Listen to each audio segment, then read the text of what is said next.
கிறிஸ்துவின் அன்புக்குரியவர்களே, இப்போ நான் உங்களை பார்த்து உங்கள் முகத்தில் ஏதாவது ஒட்டி இருக்கு அப்படின்னு சொன்னால் நீங்கள் என்ன பண்ணுவீங்க?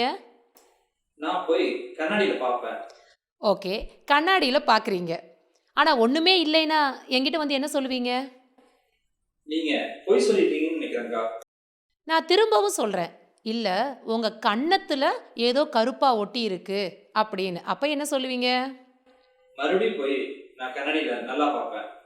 இல்லைன்னா மறுபடியும் உங்கள்கிட்ட வந்து சொல்லுவேன், நீங்கள் என்கிட்ட பொய் சொல்லியிருக்கீங்கன்னு. நான் பொய் சொன்னேன்னு எப்படி கண்டுபிடிச்சிங்க?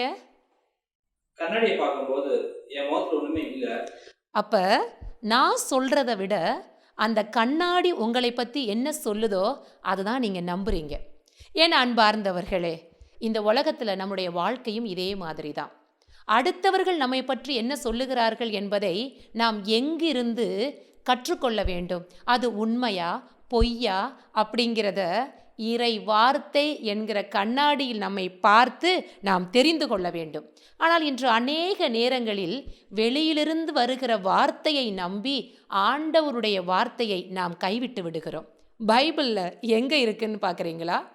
எண்ணிக்கை நூலில் 13வது அதிகாரத்தை எடுத்து நம்ம வாசித்து பார்த்தோம் அப்படின்னா, வாக்களிக்கப்பட்ட கானான் தேசத்தை வேவு பார்க்கறதுக்கு 12 உளவாளிகள் அனுப்பப்படுவாங்க.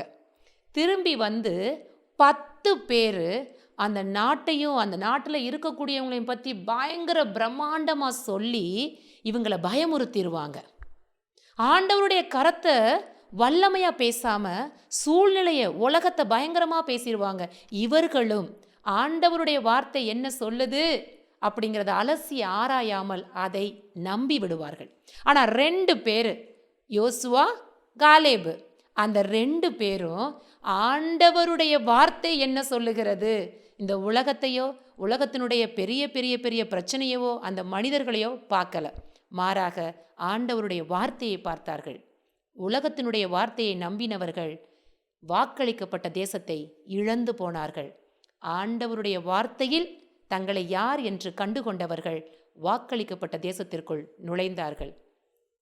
இதே நம்பிக்கையோடு நாமும் ஆண்டவருடைய வார்த்தை கண்ணாடியை போன்றது, நம்மை யார் என்பதை ஆண்டவருடைய வார்த்தையை வைத்து அறிந்து கொள்வோம், இந்த உலகத்தினுடைய வார்த்தையை வைத்து அல்ல. இந்த நம்பிக்கையோடு நம் வாழ்வின் பயணம் தொடரட்டும்.